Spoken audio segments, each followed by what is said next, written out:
మీ ఇంట్లో మీ బేబీకి మెడ మీద, ఛాతీ మీద ఎర్రటి కురుపులు అవుతున్నాయా?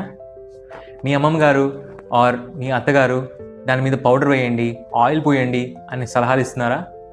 ఒక డాక్టర్గా అదైతే తప్పనే చెప్తాను. అసలు ఈ ఎర్రటి కురుపులు దేనివల్ల వస్తాయి? పిల్లలకి ఈ చెమట గ్రంథులు అప్పుడే డెవలప్ అవ్వవు. ఎప్పుడైతే బాడీ హీట్ పెరుగుతుందో చెమట ఎక్కువగా వచ్చినప్పుడు ఈ గ్లాండ్స్ అనేవి బ్లాక్ అయిపోతాయి.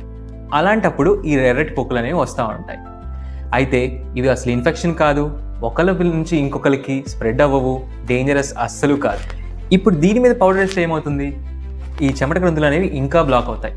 ఆయిల్ పూస్తే మన బాడీలో హీట్ అనేది అలానే ట్రాప్ అయిపోతుంది. సో ఇవన్నీ చేయకూడదు.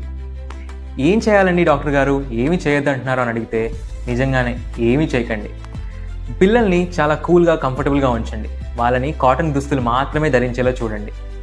ఎప్పుడైతే ఈ ఎర్రటి కురుపులు అవుతాయో చల్లని తడిబట్ట తీసుకొని బాడీని తుడవండి అండ్ గాలిని మన స్కిన్ మీద తగిలేలా చూడండి. అంటే ఫ్యాన్ వేసి ఉంచడము, రూమ్లో వెంటిలేషన్ ఉంచడము చేయాలి. అయితే ఏసీని 16లో పెట్టి మాత్రం తప్పు చేయకండి, అది ఇంకా ప్రాబ్లమ్స్ తీసుకొస్తుంది. అయితే డాక్టర్ గారు దీనికి భయపడాల్సింది ఏమీ లేదా అంటే ఏమీ లేదు, కానీ కొన్ని విషయాలు మాత్రం చూసుకోవాలి.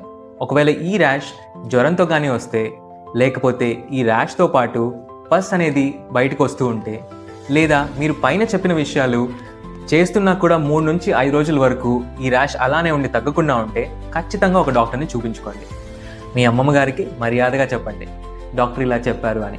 అలానే ఈ వీడియోని మీ ఫ్రెండ్స్తో షేర్ చేయండి అండ్ ఫాలో చేయండి. ఎందుకంటే మీ ముందుకు మళ్ళీ ఇంకొక మంచి యూస్ఫుల్ పేరెంటింగ్ టిప్స్ తోటి ముందుకు వస్తాను.